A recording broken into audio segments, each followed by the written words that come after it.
Hola señoras y señores, bienvenidos al tercer programa. Hoy vamos a hablar de educación. Todo el mundo recuerda el colegio, sobre todo en la etapa de infantil. Y todo el mundo recuerda a esos profesores que algunos eran súper divertidos, otros eran un poco más coñazo y otros simplemente pasaron por nuestra vida sin pena ni gloria.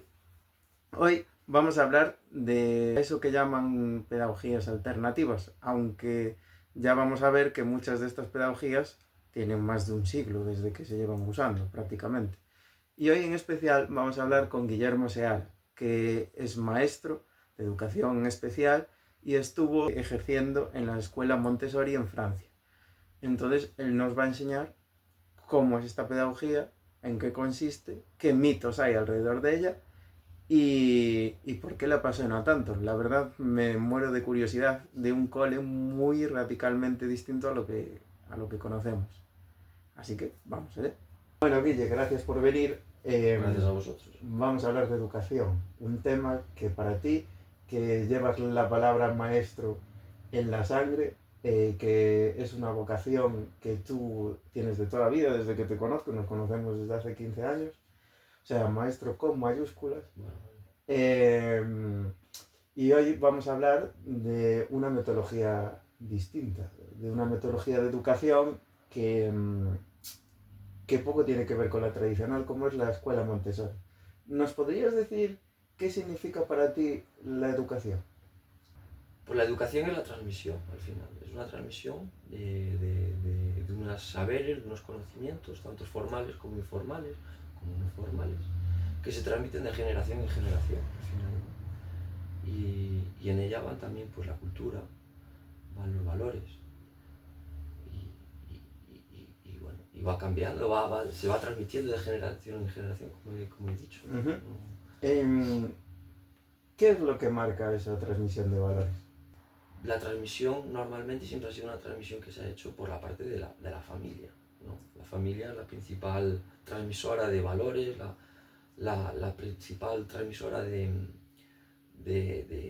valores, de conocimientos, pero la escuela tiene un papel fundamental en todo esto, porque al final es la que va a transmitir los conocimientos de una manera generalizada y va a ser la que va a globalizar y de tal manera que bueno, que va a hacer que la educación sea universal y estandarizada para todos, que vaya a haber unos mínimos para todos los alumnos, para todos los alumnos de una nación, ¿vale?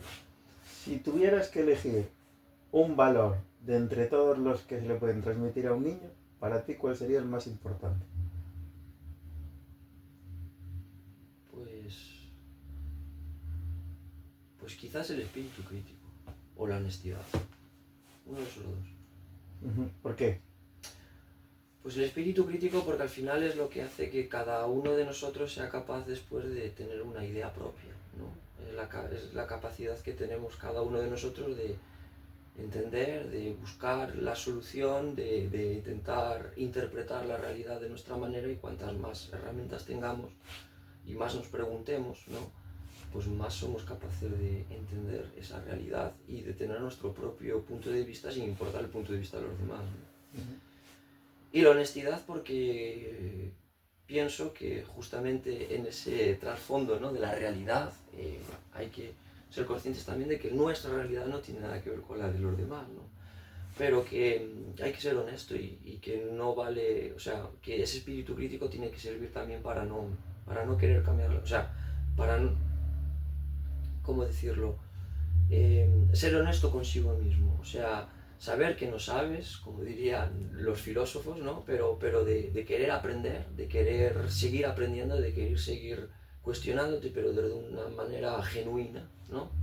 Y siendo honesto, cuando no sabemos algo, pues no lo sabemos. Y no pasa nada por no saberlo, o sea, nadie nace aprendido, ¿no? Uh-huh. ¿Crees que la escuela tradicional fomenta ese espíritu crítico? Yo no, vamos a ver, es que es una pregunta un poco complicada de responder. Yo creo que la escuela tradicional, sí, yo creo que en los valores hablamos de una manera generalizada, desde el punto de vista de lo que se intenta hacer con la ley de educación, efectivamente sí se busca que los alumnos sean cada vez más críticos, ¿no? El problema es cómo se lleva esa ley a la realidad de las aulas. Entonces, claro, ahí hay una distancia con la que tienen que trabajar muchas veces los maestros o los profesores. Y entonces, bueno, pues se encuentran con muchísimas dificultades también ellos, ¿no? Aparte de que, bueno, quizás haya gente que tampoco le interese mucho. Pero bueno, yo quiero pensar que los maestros, tanto los maestros como los profesores, gente que tiene muchas ganas de enseñar y de transmitir sus valores y de transmitir conocimientos y educar, y que muchas veces, bueno, pues la realidad con la teoría de las leyes pues no puede coincidir, no puede corresponder. ¿Qué es más importante para ti en la educación? ¿El camino o el objetivo? Entendiendo el objetivo como pasar de fase.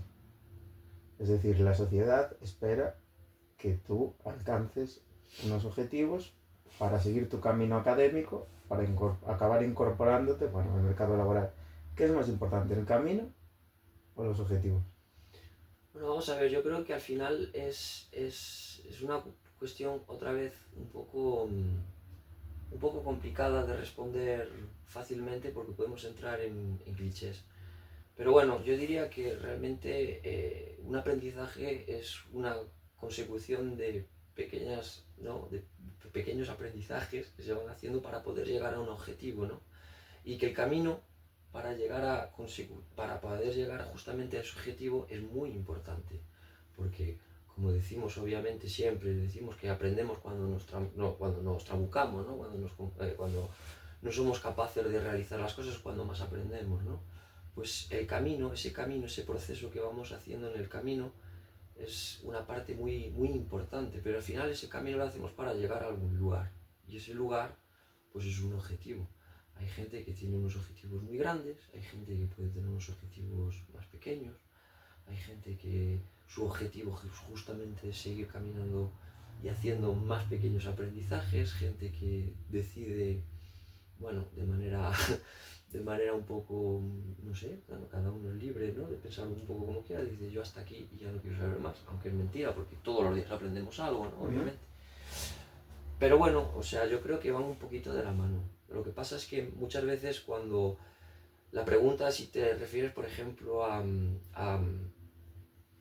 el día de los exámenes, si un alumno es capaz de responder correctamente una pregunta, bueno, pues obviamente ese es el objetivo, llegar a responder correctamente a la pregunta, ¿no? Pero lo importante es cómo ha llegado el alumno a la respuesta. Y quizás ahí podemos encontrar que hay muchas maneras de poder llegar a una respuesta, ¿no? Entonces ese camino que ha hecho ese alumno o alumna, pues es la parte más importante porque es la parte donde él va a aprender de una manera, pues lo que se llama el aprendizaje significativo, ¿no? Es donde va a sacarle un poco más de chicha, es donde a base del ensayo y del error, pues va adquiriendo experiencia para poder llegar al siguiente nivel, ¿no? Entonces, pienso que una y la otra tienen que ir un poquito de la mano, ¿verdad? Bueno, la idea de traerte aquí es que nos hables un poco de pedagogías y metodologías educativas que sean un poco distintas a lo que estamos acostumbrados. Entonces, tú has sido maestro de la Escuela Montessori en el periodo de infantil, aunque también sabemos que eres profesor de educación especial. ¿Qué le puede aportar la metodología Montessori? O sea, que dirías, mira, pues puedo coger esto a la educación más tradicional. Bueno, vamos a ver. Yo he sido maestro de infantil y de primaria en Montessori. Tengo los dos diplomas. Montessori es una pedagogía. Entonces, como pedagogía, tenemos que intentar entender que una pedagogía es cómo entiende María Montessori el desarrollo del niño, ¿no? Desde los 0 años hasta los 25, ¿no? Pero después sigue el desarrollo y la etapa de desarrollo del adulto ya en ese momento, ¿no? Y la metodología es más bien, pues es el estudio de los métodos, qué métodos vamos a utilizar, ¿no? Pueden ser instrumentos, pueden ser tal. La pedagogía es un todo. Entonces, claro, la pedagogía Montessori yo creo que se podría utilizar, la pedagogía, la manera de entender entender la educación y de entender como el desarrollo del niño, yo creo que se podría aplicar perfectamente en una escuela pública, en una escuela de carácter tradicional. No me gusta esa palabra porque no quiere decir nada realmente. O sea, y alternativa. Yo creo que alternativa a día de hoy, más alternativa que la escuela pública, no hay nada, porque al final la escuela pública cada X tiempo van cambiando las leyes y se tienen que actualizar los maestros. Y sin embargo, María Montessori pues creó una pedagogía que no ha evolucionado apenas lo que es la base en los últimos 100 años. Entonces, Sí, estamos... alternativa, bueno, si alternativa te refieres a algo fuera de lo que se puede ver en la escuela pues pública, en la escuela pública o la escuela clásica también la llaman muchas veces, bueno, pues sí y tampoco. Porque ha habido momentos de la historia de la educación en España, de la escuela de España, en la que la pedagogía Montessori pues, se ha utilizado, pero como otras, como Freinet, como de Crowley, etc.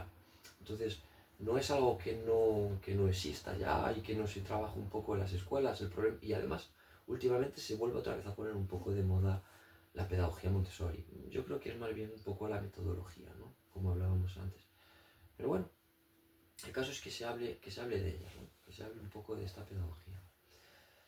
Y yo creo que efectivamente que sí, que se puede utilizar en la escuela infantil, se puede utilizar. La manera de entender a los niños pues está muy ligada a Erikson, a Piaget. Quiero decir, no, vamos a ver muchas coincidencias con ellos.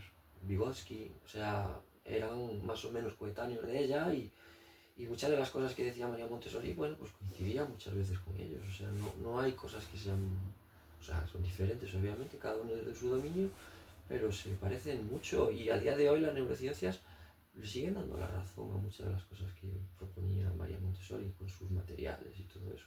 O sea que es un trabajo que poquito a poco pues se va demostrando que funciona. ¿Cómo sería un día a día en una escuela Montessori? Bueno, vamos a ver, yo he tenido mi experiencia, yo la he realizado en Francia. Entonces los horarios en Francia son un poco diferentes a los horarios que pueda haber aquí en España.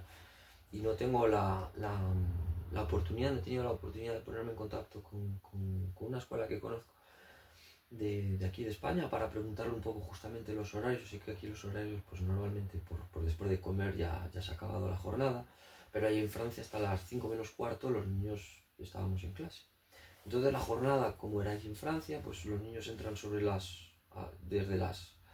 a las 8, entre las 8 y 8 y media, entran los niños, están esperando para poder entrar en clase realmente. Y una vez que entran los niños, pues empezamos ya se hace una reunión, una pequeña reunión, pues para saber cómo están y tal, ¿no? Si hay alguna cosa que decir, algún anuncio de la jornada y tal.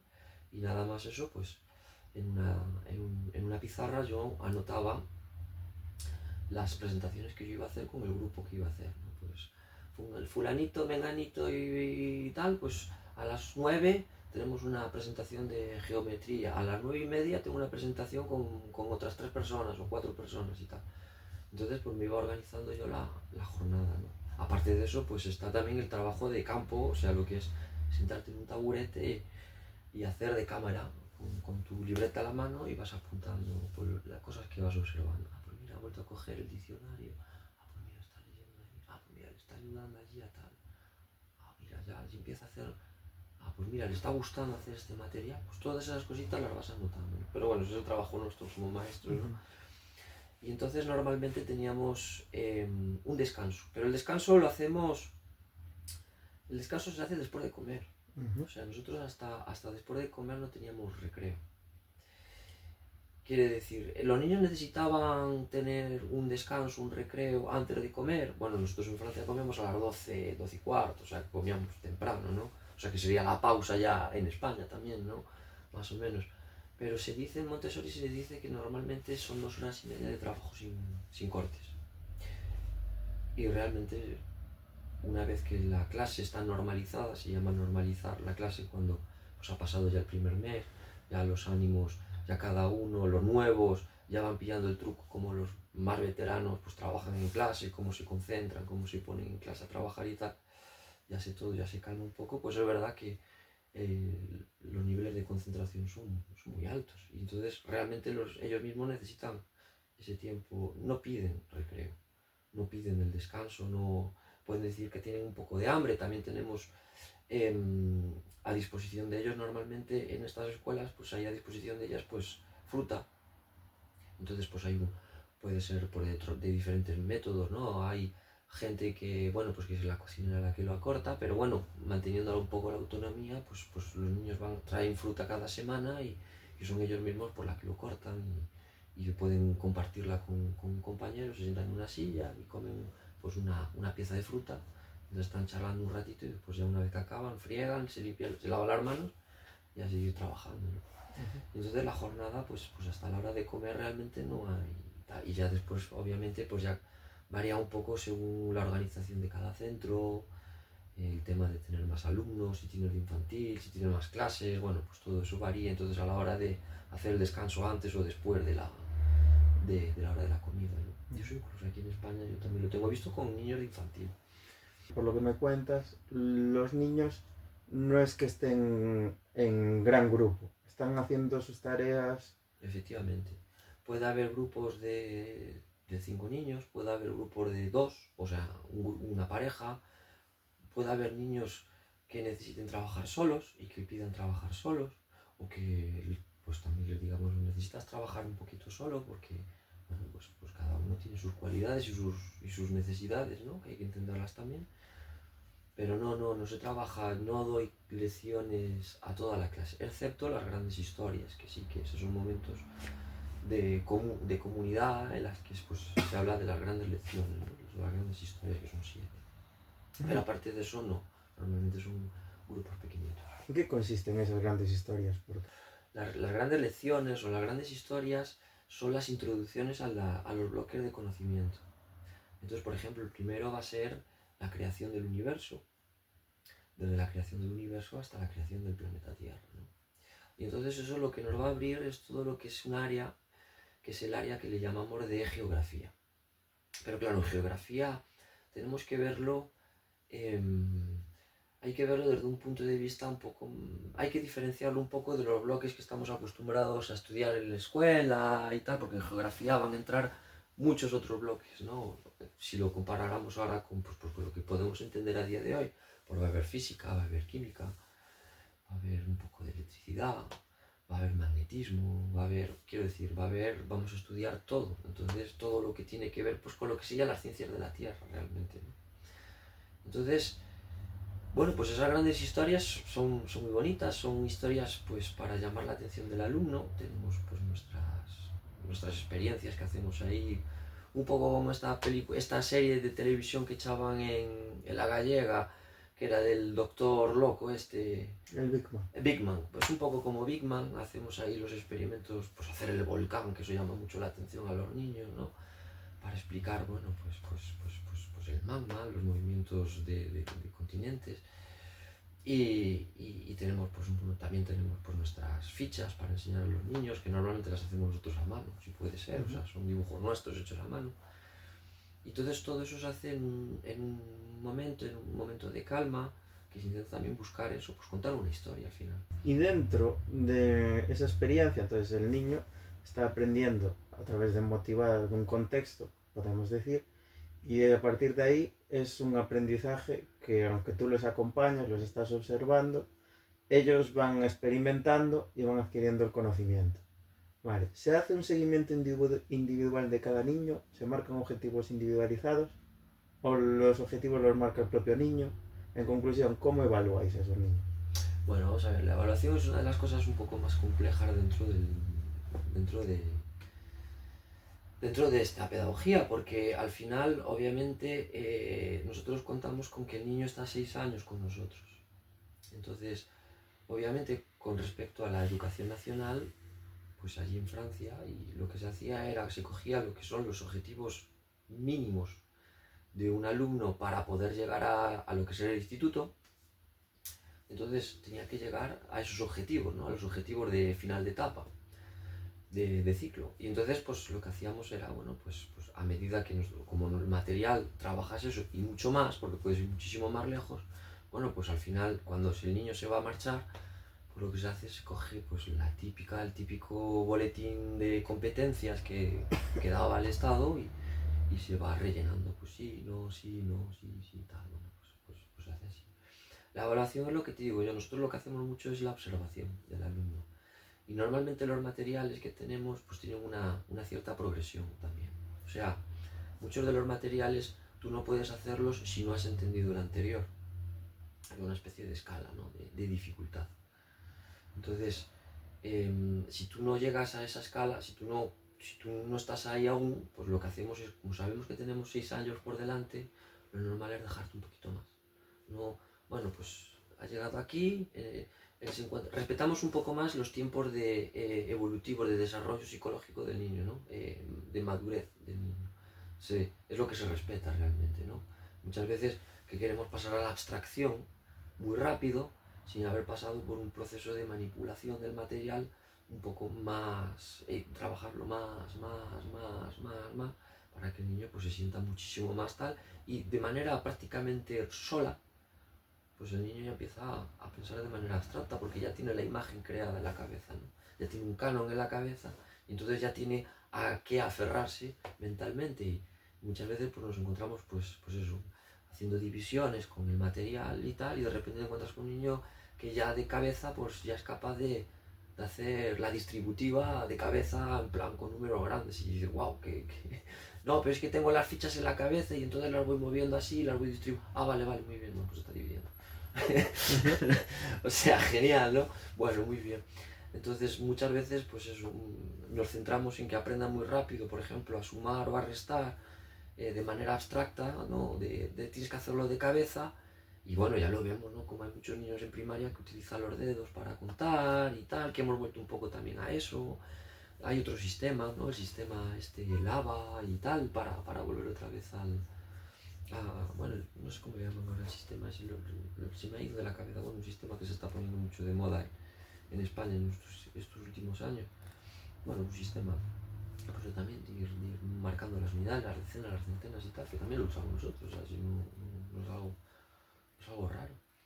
Pues eso, intentar manipular de alguna manera las cantidades, ¿no? Para poder llegar después a las sumas. Entonces, lo que te quería decir con todo esto es que ese material justamente tiene esos controles propios del material, que yo no puedo presentar un material, o sea, yo no voy a presentar un material a un niño si no sé que ese niño con ayuda puede llegar a alcanzar lo que sería lo de la zona de desarrollo próximo de Vygotsky. No sé si os suena un poco, bueno, pues al final está ahí también Vygotsky. Entonces no le vas a enseñar algo a un niño que le pille por sorpresa y que no tenga ni idea. Quizás ese niño con otro niño que sepa un poquito más, con otro niño que ya lo sepa y tal, juntos, el mayor puede enseñar al más joven, el joven puede mostrarle una nueva cosa al mediano, el mediano lo mismo con el más tal, y el aprendizaje ahí sí que se hace más significativo. Igual el más joven puede estar aún manipulando y el más mayor ya es todo de cabeza lo que puede estar realizando, con el mismo material, con el mismo trabajo. Nos hablas de materiales. ¿Ese material tiene algo que ver con los llamados juguetes Montessori que están tan de moda? No, los juguetes... Vamos a ver, el material Montessori es un material desarrollado en 06, sobre todo desarrollado por María Montessori, pues con coetáneos de su época, como Segan, Ittar y otros.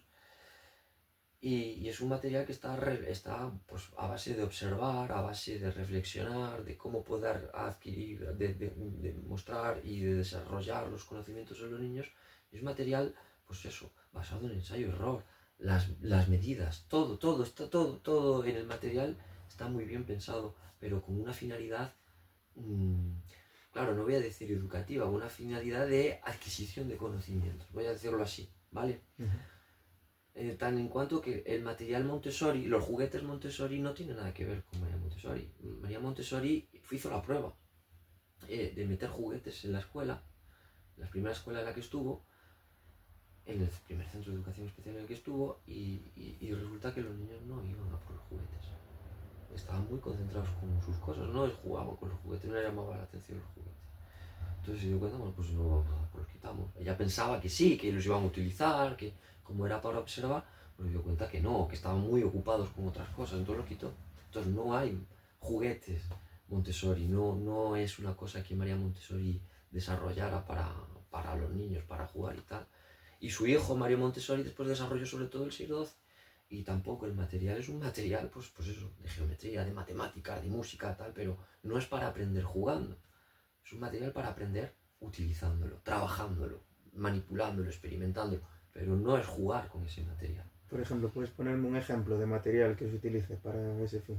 Por ejemplo, en 0,6, pues en 3,6, por ejemplo, pues tenemos un material que sí que se ve mucho por ahí fuera y tal, que puede ser la torre rosa o la escalera café.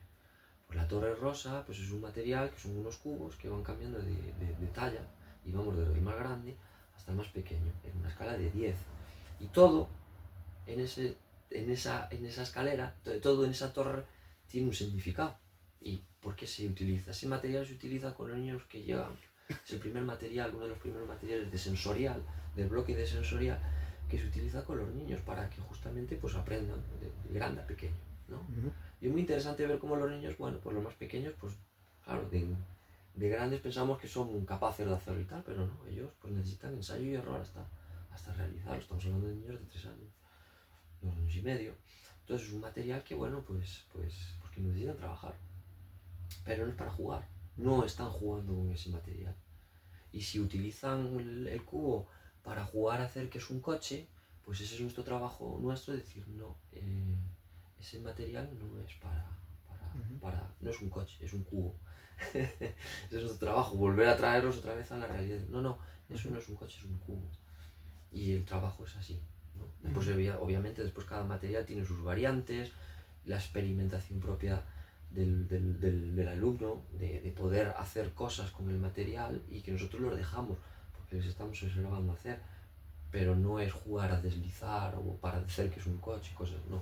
Es utilizar el material para otro sentido, para otra utilización, es darle otra utilización a ese material que no entra dentro de la clase. Entonces, no, normalmente de todas maneras los niños son de jugar poco, una vez que le han pillado el truco.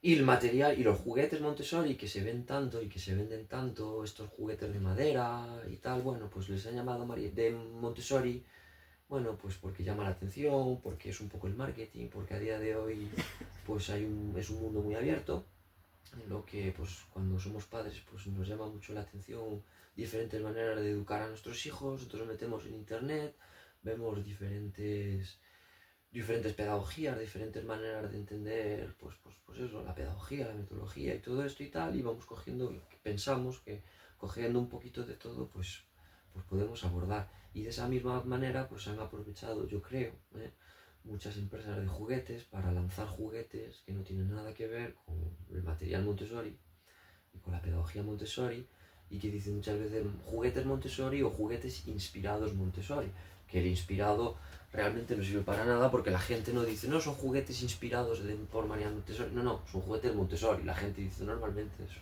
aunque ellos muchas veces por ese punto honor intentan poner siempre lo de inspirado Montessori, pero no tiene nada que ver normalmente con el material Montessori, no tiene nada que ver con la pedagogía de María Montessori. Otra cosa es que, bueno. Y en el caso de la educación especial, desde el punto de vista Montessori, tú me comentabas así antes del podcast que se puede trabajar en adultos, se puede trabajar con esta... La pedagogía Montessori se puede utilizar con adultos, se puede utilizar en educación especial. Yo de hecho estuve en un proyecto con niños, eran muy poquitos alumnos y eran niños de infantil con plurideficiencias y con plurideficiencias, y utilizábamos la pedagogía Montessori. Pero la pedagogía Montessori, y es una cosa que me gusta mucho decir, y yo creo que ya me has escuchado decirlo incluso antes de trabajar en Montessori y yo, que es que no somos magos, y no somos enfermeros, ni somos médicos, ni somos nada. Nosotros trabajamos con los alumnos y trabajamos para que mejoren, pero que no hacemos milagros de un día para otro y que no vamos a curar una discapacidad. Y es algo muy importante que yo creo que hay que tener en cuenta. O sea, muchas veces nos llegan a las escuelas, nos llegan padres con un niño con una discapacidad, pensando que esa discapacidad en la escuela pues se va a curar. Se va a curar. Y no, la discapacidad está ahí, está presente, y será, pues hay una dificultad, el niño tiene esa dificultad.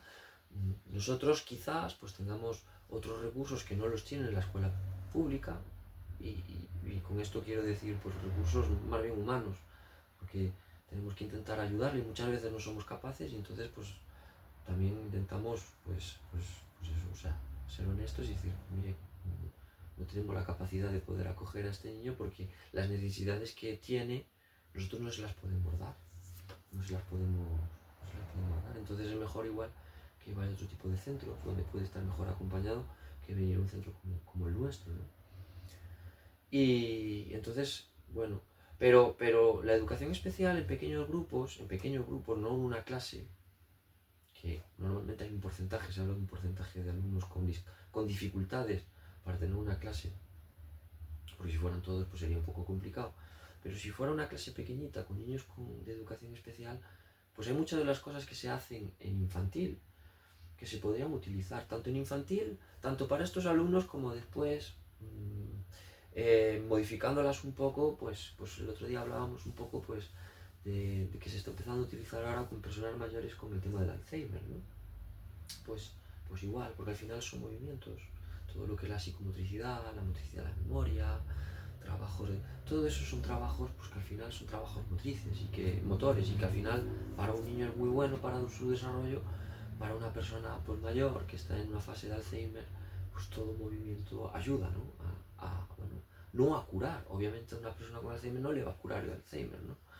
Pero sí que quizás le puede ayudar a, entre otras cosas, más otras actividades que tiene que hacer, bueno, pues a que las cosas vayan un poquito más despacito, ¿no?